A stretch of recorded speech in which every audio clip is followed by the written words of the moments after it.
ਮਨ ਪੀਵੈ ਸੁਣ ਸ਼ਬਦ ਵਿਚਾਰਾ, ਮਨ ਪੀਵੈ ਸੁਣ ਸ਼ਬਦ ਵਿਚਾਰਾ, ਜਿਮ ਜਿਮ ਵਰਸੈ ਅੰਮ੍ਰਿਤ ਧਾਰਾ, ਮਨ ਪੀਵੈ ਸੁਣ ਸ਼ਬਦ ਵਿਚਾਰਾ। ਵਾਹਿਗੁਰੂ ਜੀ ਕਾ ਖਾਲਸਾ, ਵਾਹਿਗੁਰੂ ਜੀ ਕੀ ਫਤਿਹ। ਸ਼ੁਕਰ ਵਾਹਿਗੁਰੂ ਜੀ ਦਾ। ਅਰਦਾਸ ਦੀ ਬੜੀ ਪਿਆਰੀ ਪੰਕਤੀ ਹੈ। ਸ੍ਰੀ ਗੁਰੂ ਗ੍ਰੰਥ ਸਾਹਿਬ ਜੀ ਦੇ ਪਾਠ ਦੀਦਾਰ ਦਾ ਧਿਆਨ ਧਰ ਕੇ ਬੋਲੋ ਜੀ ਵਾਹਿਗੁਰੂ। ਸ਼ੁਕਰ ਆਪਾਂ ਸਾਰੇ ਸ੍ਰੀ ਗੁਰੂ ਗ੍ਰੰਥ ਸਾਹਿਬ ਜੀ ਦੀ ਪਾਵਨ ਪਵਿੱਤਰ ਗੁਰਬਾਣੀ ਦੇ ਦਰਸ਼ਨ ਦੀਦਾਰ ਕਰਨ ਦਾ ਯਤਨ ਕਰ ਰਹੇ ਹਾਂ। ਸਹਿਜੇ ਸਹਿਜੇ ਅਰਥਾਂ ਸਮੇਤ ਸਹਿਜ ਪਾਠ ਕਰਦੇ ਹਾਂ। ਅੱਜ ਆਪਾਂ ਪਹੁੰਚੇ ਹਾਂ ਸ੍ਰੀ ਗੁਰੂ ਗ੍ਰੰਥ ਸਾਹਿਬ ਜੀ ਦੇ ਪਾਵਨ ਅੰਗ 445 ਦੇ ਉੱਪਰ ਅੰਕਿਤ ਚੌਥੇ ਪਾਤਸ਼ਾਹ ਜੀ ਦਾ ਇਹ 4 ਪਦਿਆਂ ਦਾ ਸ਼ਬਦ ਹੈ। ਸ਼ਬਦ ਦਾ ਸਰੂਪ ਸ਼ਾਂਤ ਹੈ।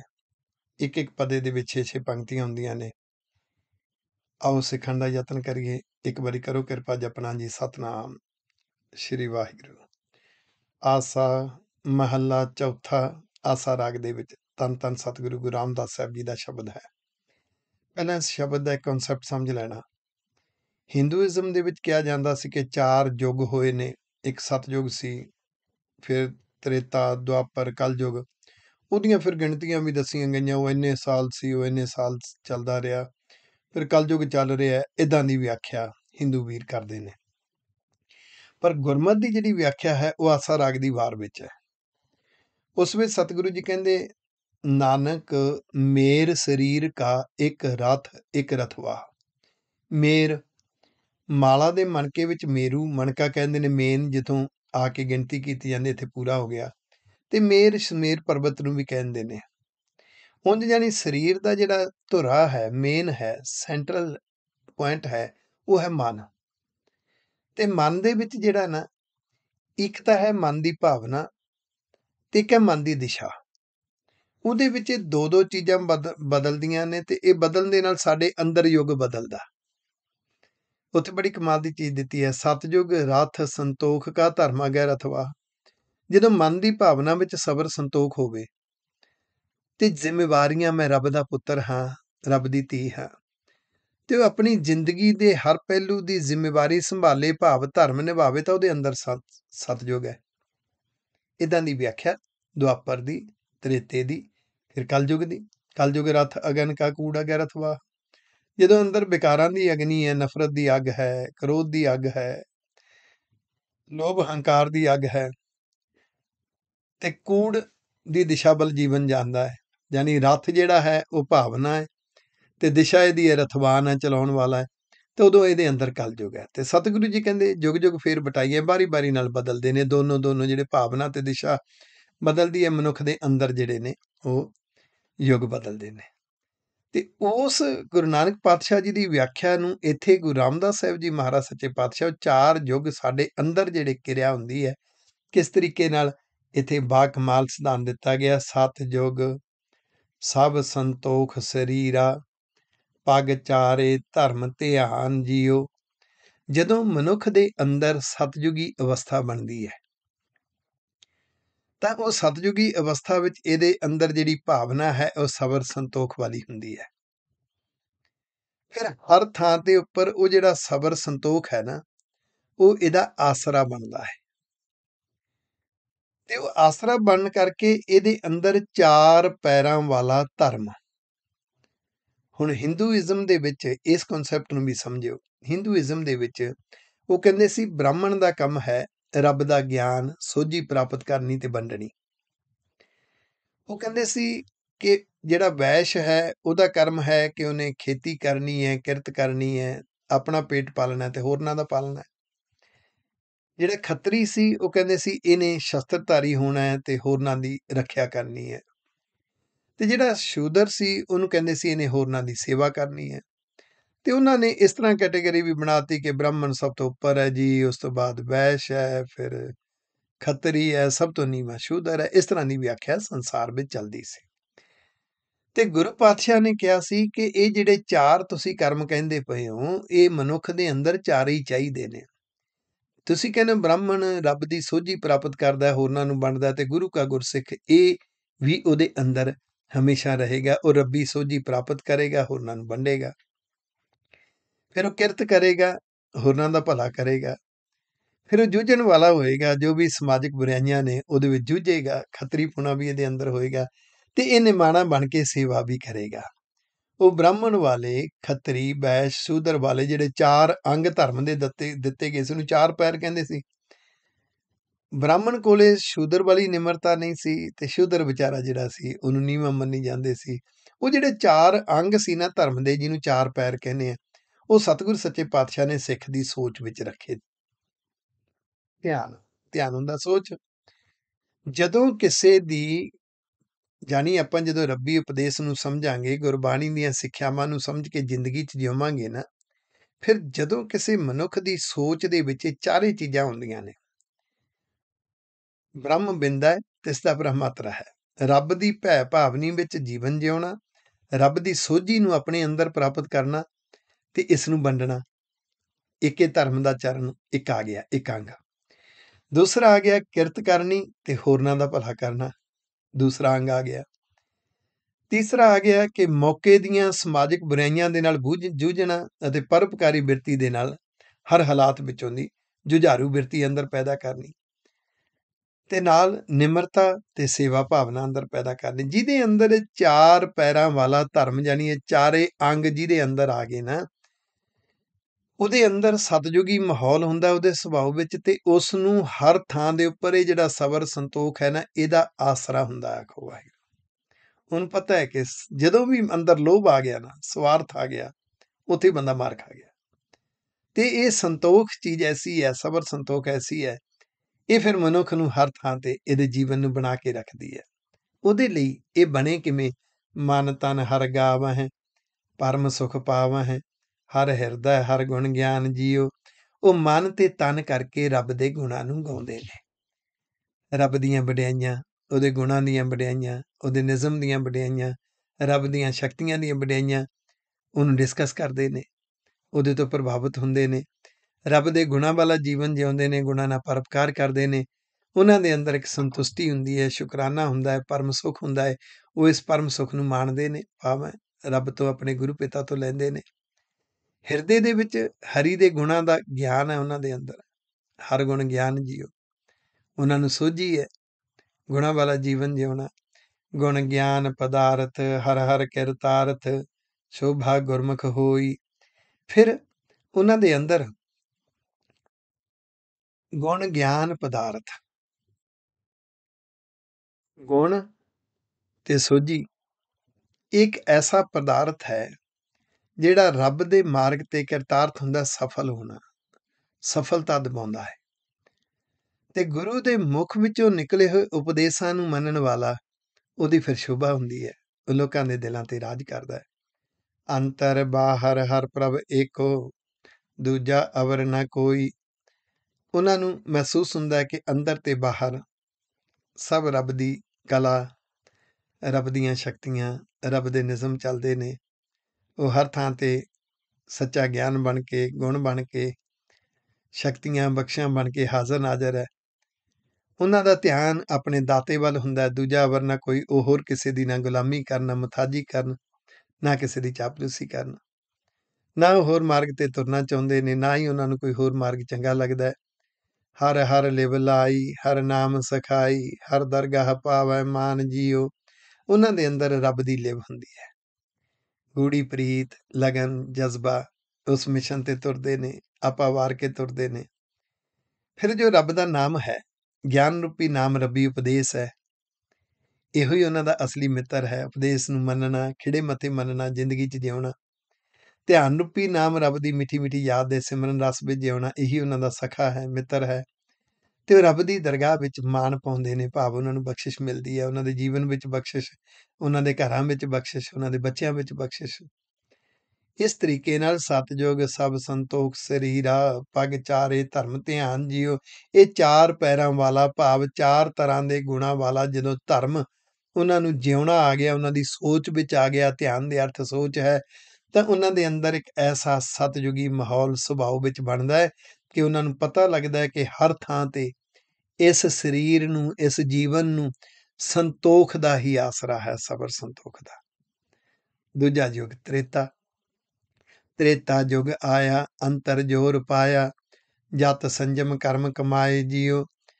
ਤ੍ਰੇਤਾ ਜਦੋਂ ਅੰਦਰੋਂ ਸਤਯੁਗੀ ਅਵਸਥਾ ਘਟਦੀ ਹੈ ਨਾ, ਅੰਦਰ ਫਿਰ ਇੱਕ ਐਸਾ ਬਲ ਉਹਦੇ ਅੰਦਰ ਆਉਂਦਾ ਹੈ ਕਿ ਉਹਨੂੰ ਸੰਜਮ ਵਿੱਚ ਰਹਿਣਾ, ਫਿਰ ਉੱਚੇ ਆਚਰਣ ਵਿੱਚ ਜੀਵਨ ਜਿਉਣਾ ਇਹ ਚੰਗਾ ਲੱਗਦਾ ਹੈ।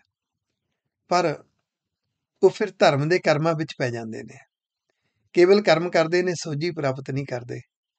ਉਹ ਸੋਝੀ ਨਾ ਪ੍ਰਾਪਤ ਕਰਨ ਕਰਕੇ ਪੱਗ ਚੌਥਾ ਖਿਸਿਆ, ਤ੍ਰੈ ਪੱਗ ਟੇਕਿਆ, ਮਨ ਹਿਰਦਾ ਕ੍ਰੋਧ ਜਲਾਏ ਜੀਓ।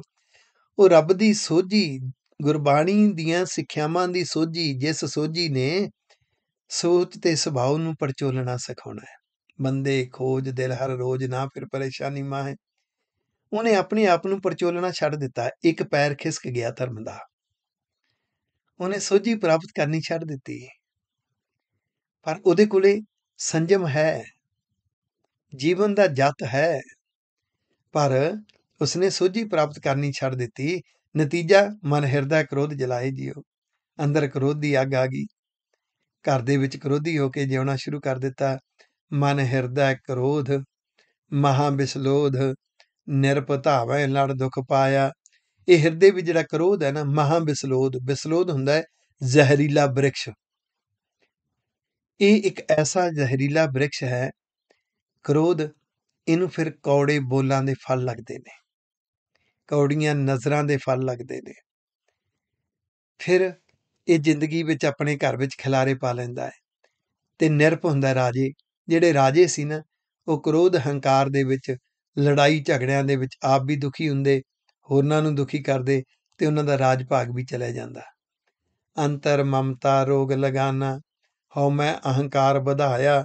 ਅੰਦਰ ਫਿਰ ਮੋਹ ਮਮਤਾ ਆ ਗਈ, ਆ ਵੀ ਮੇਰਾ, ਆ ਵੀ ਮੇਰਾ, ਆ ਵੀ ਮੇਰਾ। ਅੰਦਰ ਹੰਕਾਰ ਵਧਾ ਲਿਆ। ਹੰਕਾਰ, ਕ੍ਰੋਧ ਤੇ ਮਮਤਾ ਤਿੰਨ ਚੀਜ਼ਾਂ ਨੇ ਜਿਹੜੀਆਂ ਮਨੁੱਖ ਨੂੰ ਉਲਝਾ ਲੈਂਦੀਆਂ ਨੇ। ਹਰ ਹਰ ਕਿਰਪਾ ਧਾਰੀ ਮੇਰਾ ਠਾਕੁਰ, ਬਿਖ ਗੁਰਮਤ ਹਰ ਨਾਮ ਲਹਿ ਜਾਏ ਜੀਓ। ਜਦੋਂ ਵਾਹਿਗੁਰੂ ਜੀ ਦੀ ਕਿਰਪਾ ਹੁੰਦੀ ਹੈ, ਮੇਰੇ ਠਾਕੁਰ ਮਾਲਕ ਗੁਰੂ ਪਿਤਾ ਜੀ ਦੇ ਨਾਲ ਜਦੋਂ ਪਿਆਰ ਬਣਾ ਦਿੰਦੇ ਨੇ, ਗੁਰੂ ਪਿਤਾ ਜੀ ਦੀਆਂ ਸਿੱਖਿਆਵਾਂ ਬੜੀਆਂ ਚੰਗੀਆਂ ਲੱਗਦੀਆਂ ਨੇ, ਗੁਰੂ ਸਾਹਿਬ ਦੀ ਸੋਚ ਸਮਝ ਆਉਂਦੀ ਹੈ, ਉਹ ਗੁਰਮਤ ਵਾਲੀ ਸੋਚ ਦੇ ਨਾਲ ਫਿਰ ਜਿਹੜੀ ਅੰਦਰ ਕ੍ਰੋਧ ਦੀ, ਵਿਕਾਰਾਂ ਦੀ ਜ਼ਹਿਰ ਹੈ, ਇਹ ਘਟਦੀ ਹੈ। ਤੇ ਫਿਰ ਜਿਹੜਾ ਰੱਬ ਦਾ ਨਾਮ, ਰੱਬੀ ਉਪਦੇਸ਼ ਹੈ, ਇਹ ਆਪਣੇ ਗੁਰੂ ਤੋਂ ਪ੍ਰਾਪਤ ਕਰਕੇ ਜ਼ਿੰਦਗੀ 'ਚ ਜਿਉਇਆ ਤਾਂ ਬਚ ਸਕਦਾ ਹੈ। ਨਹੀਂ ਤਾਂ ਫਿਰ ਤ੍ਰੇਤਾ ਯੁੱਗ ਆਇਆ, ਤ੍ਰੇਤਾ ਯੁੱਗ ਆਇਆ, ਅੰਤਰ ਜੋਰ ਪਾਇਆ, ਜਤ ਸੰਜਮ ਕਰਮ ਕਮਾਏ ਜੀਓ। ਨਹੀਂ ਤੇ ਫਿਰ ਅੰਦਰ ਜਦੋਂ ਤ੍ਰੇਤਾ ਬਣਦਾ ਹੈ, ਇਹਦੇ ਕੋਲੇ ਜਤ ਤੇ ਸੱਤ ਹੁੰਦਾ ਹੈ, ਪਰ ਉਹਦਾ ਐਸਾ ਜ਼ੋਰ ਹੁੰਦਾ, ਉਹਦਾ ਹੰਕਾਰ ਕਰਦਾ ਹੈ, ਕ੍ਰੋਧ ਲਾਲਚ ਵਿੱਚ ਉਲਝ ਜਾਂਦਾ ਹੈ। ਜੁਗ ਦੁਆਪਰ ਆਇਆ, ਭਰਮ ਭਰਮਾਇਆ, ਹਰ ਗੋਪੀ ਕਾਨ ਉਪਾਏ ਜੀਓ। ਰੱਬ ਨੇ ਮੇਲ ਫੀਮੇਲ, ਮਰਦ ਤੇ ਔਰਤ ਪੈਦਾ ਕੀਤੇ, ਗੋਪੀ ਕਾਨ ਉਪਾਏ ਜੀਓ ਪੈਦਾ ਕੀਤੇ, ਹਰੇ ਰੱਬ ਨੇ। ਤੇ ਰੱਬ ਦੇ ਬਣਾਏ ਹੋਏ ਬੰਦੇ ਦੇ ਅੰਦਰ ਜਦੋਂ ਦੁਆਪਰ ਯੁੱਗ ਪੈਦਾ ਹੁੰਦਾ ਨਾ, ਇਹ ਭਰਮ ਦੇ ਵਿੱਚ ਭਟਕਦਾ ਹੈ। ਇਹਨੂੰ ਲੱਗਦਾ ਹੈ ਕਿ ਮੈਂ ਤਰੱਕੀਆਂ ਕਰ ਰਿਹਾ, ਐਕਚੁਅਲੀ ਬਹੁਤ ਕੁਝ ਗਵਾ ਰਿਹਾ ਹੁੰਦਾ ਹੈ। ਇਹਨੂੰ ਲੱਗਦਾ ਮੈਂ ਅੱਗੇ ਵੱਧ ਰਿਹਾ, ਐਕਚੁਅਲੀ ਆਪਣੇ ਅੰਦਰੋਂ, ਆਪਣੇ ਪਰਿਵਾਰ ਵਿੱਚੋਂ ਪਛੜ ਰਿਹਾ ਹੁੰਦਾ ਹੈ। ਤਪ ਤਾਪਨ ਤਾਪੈ ਜਗ ਪੁੰਨ ਆਰੰਭੈ, ਅਤ ਕਿਰਿਆ ਕਰਮ ਕਮਾਏ ਜੀਓ। ਫਿਰ ਇਹ ਧਰਮ ਦੇ ਕਰਮ ਤਾਂ ਕਰਦਾ ਹੈ, ਤਪ ਵੀ ਕਰਦਾ, ਤਪੱਸਿਆ ਵੀ ਕਰਦਾ ਹੈ, ਯੱਗ ਪੁੰਨ ਵਗੈਰਾ ਵੀ ਕਰਦਾ ਹੈ। ਜੋ ਵੀ ਇਹਨੂੰ ਚੰਗਾ ਲੱਗਦਾ, ਧਰਮ ਦੇ ਸਾਰੇ ਕਰਮ ਕਰਦਾ ਹੈ। ਕਿਰਿਆ ਕਰਮ ਕਮਾਇਆ, ਪੱਗ ਦੋਏ ਖਿਸਕਾਇਆ, ਦੋਏ ਪੱਗ ਟਿਕਾਏ ਟਿਕਾਏ ਜੀਓ। ਹੁਣ ਦੂਜਾ ਜਿਹੜਾ ਕਰਮ ਸੀ, ਕਿਰਤ ਕਰਨੀ ਤੇ ਹੋਰਨਾਂ ਦਾ ਭਲਾ ਕਰਨਾ, ਉਹ ਵੀ ਅੰਦਰੋਂ ਨਿਕਲ ਗਿਆ। ਦੂਜਾ ਪੈਰ ਵੀ ਧਰਮ ਦਾ, ਦੂਜਾ ਅੰਗ ਵੀ ਨਿਕਲ ਗਿਆ, ਜਿਹਦੇ ਕਰਕੇ ਇਹਨੇ ਇੱਕ ਜੀਵਨ ਸਫਲ ਕਰਨਾ ਸੀ, ਉਹ ਜੀਵਨ ਸਫਲ ਕਰਨ ਨੂੰ ਭੁੱਲ ਗਿਆ। ਹੋਇਆ ਕਿ ਧੜੇਬੰਦੀਆਂ ਵਿੱਚ ਪੈ ਗਿਆ, ਵੈਰ ਵਿਰੋਧ ਵਿੱਚ ਪੈ ਗਿਆ। ਕਿਸੇ ਦਾ ਭਲਾ ਕਰਨ ਦੀ ਬਜਾਏ ਕਦੀ ਕਿਸੇ ਦਾ ਨੁਕਸਾਨ, ਕਦੀ ਕਿਸੇ ਦਾ ਨੁਕਸਾਨ, ਆਪਣੀਆਂ ਪ੍ਰਾਪਤੀਆਂ ਲਈ ਦੂਸਰਿਆਂ ਦਾ ਨੁਕਸਾਨ ਕਰਨ ਤੁਰ ਪਿਆ। ਮਹਾ ਯੁੱਧ ਜੋਧ ਬਹੁ ਕੀਨੇ, ਵਿੱਚ ਹਉਮੈ ਪਚੈ ਪਚਾਏ ਜੀਓ। ਫਿਰ ਲੜਾਈ ਝਗੜੇ, ਯੁੱਧ, ਹੰਕਾਰ ਦੇ ਵਿੱਚ ਜ਼ਰ ਜ਼ੋਰੂ ਜ਼ਮੀਨ ਦੇ ਪਿੱਛੇ, ਕਿਧਰੇ ਪੈਸੇ ਦੇ ਪਿੱਛੇ, ਕਿਧਰੇ ਔਰਤ ਦੇ ਪਿੱਛੇ, ਕਿਧਰੇ ਇਲਾਕਾ ਦੱਬਣ ਦੇ ਪਿੱਛੇ ਜੰਗਾਂ ਦੇ ਵਿੱਚ ਉਲਝ ਗਿਆ। ਇਹਦੇ ਅੰਦਰ ਧਰਮ ਨਾ ਰਿਹਾ, ਬਾਹਰੋਂ ਇਹ ਧਰਮ ਦੇ ਕਰਮ ਤਪ ਵਗੈਰਾ ਕਰਦਾ ਤੇ ਬਾਹਰੋਂ ਧਰਮੀ ਕਹਿਲਾਇਆ। ਦੀਨ ਦਇਆਲ ਗੁਰ ਸਾਧ ਮਿਲਾਇਆ, ਮਿਲ ਸਤਿਗੁਰ ਮਨ ਲਹਿ ਜਾਏ ਜੀਓ। ਇਹ ਹਉਮੈ ਦੇ ਵਿੱਚ ਖੱਜਲ ਖੁਆਰ ਹੋਇਆ, ਹਉਮੈ ਵਿੱਚ ਪਚਿਆ ਪਚਾਏ ਜੀਓ। ਪਰ ਜੇ ਨਿਮਾਣਿਆਂ ਤੇ ਦਇਆ ਕਰਨ ਵਾਲੇ, ਰੱਬ ਦੀ ਬਖਸ਼ਿਸ਼ ਹੁੰਦੀ ਹੈ, ਗੁਰੂ ਪਿਤਾ ਜੀ ਨਾਲ ਪਿਆਰ ਹੁੰਦਾ ਹੈ। ਸਾਧ, ਸਾਧ ਦੇ ਅਰਥ ਗੁਰੂ ਪਿਤਾ, ਤੇ ਗੁਰੂ ਪਿਤਾ ਦੇ ਜਿਹੜੇ ਉਪਦੇਸ਼ ਨੇ, ਜਿਹਦੇ ਵਿੱਚ ਗੁਰਬਾਣੀ ਦੇ ਅੰਦਰ ਜਿਹੜੀਆਂ ਸਿੱਖਿਆਵਾਂ ਨੇ, ਜੋ ਜ਼ਿੰਦਗੀ ਜਿਉਣ ਦਾ ਗੁਰ ਦਿੱਤਾ, ਗੁਰ ਸਰੂਪ ਦੇ ਨਾਲ ਜਦੋਂ ਮਿਲਾਪ ਹੁੰਦਾ ਹੈ ਤੇ ਉਹਦੇ ਵਿੱਚੋਂ ਜਿਹੜਾ ਸੱਚਾ ਗਿਆਨ ਮਿਲਦਾ ਹੈ, ਸਤਿਗੁਰ ਸਰੂਪ, ਜੋ ਗੁਰੂ ਸਾਹਿਬ ਕਹਿ ਕੀ ਰਹੇ ਨੇ, ਰੱਬ ਦੀ ਆਵਾਜ਼, ਉਹ ਸੱਚੇ ਗਿਆਨ ਨੇ। ਇਹਦੇ ਅੰਦਰੋਂ ਮੈਲ ਲਾਉਣੀ ਹੈ। ਮਲਾਉਣੀ ਕਿਵੇਂ ਹੈ? ਸੁਣਿਆ, ਮੰਨਿਆ, ਮਨ ਕੀਤਾ ਭਾਵ, ਅੰਤਰਗਤ ਤੀਰਥ ਮਲ ਲਾਓ। ਤੇ ਜੇ ਇਹਨੂੰ ਇਹ ਜੁਗਤ ਆ ਜਾਵੇ, ਜੁਗ ਦੁਆਪਰ ਆਇਆ, ਭਰਮ ਭਰਮਾਇਆ, ਹਰ ਗੋਪੀ ਕਾਨ ਉਪਾਏ ਜੀਓ, ਫਿਰ ਇਹ ਆਪਣੀ ਮੈਲ ਲਾ ਸਕਦਾ ਹੈ। ਪਰ ਜਦੋਂ ਇਹਨੂੰ ਆਪਣੇ ਸੁਭਾਅ ਨੂੰ, ਸੋਚ ਨੂੰ ਪਰਚੋਲਣਾ ਨਾ ਆਇਆ, ਗੁਰਬਾਣੀ ਦੇ ਉਪਦੇਸ਼ਾਂ ਰਾਹੀਂ ਆਪਣੀ ਸੋਚ ਸੁਭਾਅ ਨੂੰ ਬਦਲ ਕੇ ਆਦਤਾਂ ਦੀ ਮੈਲ ਨਾ ਲਾ ਸਕਿਆ, ਤਾਂ ਇਹਦੇ ਅੰਦਰ ਐਸਾ ਦੁਆਪਰ ਆਇਆ, ਇਹ ਭਰਮ ਵਿੱਚ ਭਟਕ ਗਿਆ। ਰੱਬ ਦੇ ਪੈਦਾ ਕੀਤੇ ਹੋਏ ਗੋਪੀ ਕਾਨ, ਮਰਦ ਤੇ ਔਰਤ, ਜਿਸ ਨੂੰ ਵੀ ਅੰਦਰ ਭਰਮ ਪੈਦਾ ਹੋ ਗਿਆ, ਭਰਮ ਵਿੱਚ ਭਟਕ ਗਿਆ। ਕਿੱਡਾ ਵੱਡਾ ਭਰਮ ਹੈ। ਮਨੁੱਖ ਨੂੰ ਲੱਗਦਾ ਮੈਂ ਬਹੁਤ ਸਾਰਾ ਪੈਸਾ ਕਮਾ ਲਵਾਂਗਾ, ਬਹੁਤ ਸਾਰੀ ਪ੍ਰਾਪਰਟੀ ਬਣਾ ਲਵਾਂਗਾ, ਪਤਾ ਨਹੀਂ ਮੈਂ ਕੀ ਕਰ ਦਿਆਂਗਾ।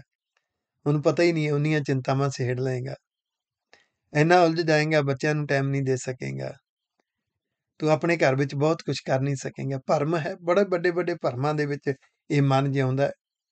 ਚੌਥਾ ਪਦਾ ਕਲਯੁਗ ਹਰ ਕੀ ਆ, ਪੱਗ ਤ੍ਰੈ ਖਿਸਕੀ ਆ, ਪੱਗ ਚੌਥਾ ਟਿਕਾਏ ਟਿਕਾਏ ਜੀ। ਕਲਯੁਗ ਅੰਦਰ ਬਣ ਗਿਆ। ਜਦੋਂ ਕਲਯੁਗ ਬਣ ਗਿਆ ਤੇ ਜਿਹੜਾ ਤੀਸਰਾ ਪੈਰ ਸੀ ਨਾ, ਉਹ ਸੀ ਜੂਝਣਾ, ਸਮਾਜਿਕ ਬੁਰਾਈਆਂ ਨਾਲ ਜੂਝਣਾ, ਖੱਤਰੀ ਪੁਣਾ, ਸ਼ਸਤਰਧਾਰੀ। ਉਹਨਾਂ ਜ਼ਮਾਨਿਆਂ ਦੇ ਵਿੱਚ ਸ਼ਸਤਰਧਾਰੀ ਹੋਣ ਦੀ ਲੋੜ ਸੀ, ਕਿਉਂਕਿ ਕੋਈ ਗਵਰਨਮੈਂਟ ਨਹੀਂ ਸੀ, ਕੋਈ ਆਸਰਾ ਨਹੀਂ ਸੀ, ਖੁਦ ਸਭ ਕੁਝ ਕਰਨਾ ਪੈਂਦਾ ਸੀ। ਪਰ ਸਮਾਜਿਕ ਬੁਰਾਈਆਂ ਦੇ ਨਾਲ ਜੂਝਣਾ, ਸੂਰਮਗਤੀ, ਖੱਤਰੀ ਪੁਣੇ ਦੇ ਅਰਥ ਹੈ ਸੂਰਮਗਤੀ, ਸਮਾਜ ਦੇ ਵਿੱਚ ਜਿਹੜੀਆਂ ਬੁਰਾਈਆਂ ਨੇ ਉਹਦੇ ਲਈ ਜੂਝਣਾ, ਉਹ ਵੀ ਅੰਦਰੋਂ ਨਿਕਲ ਗਿਆ।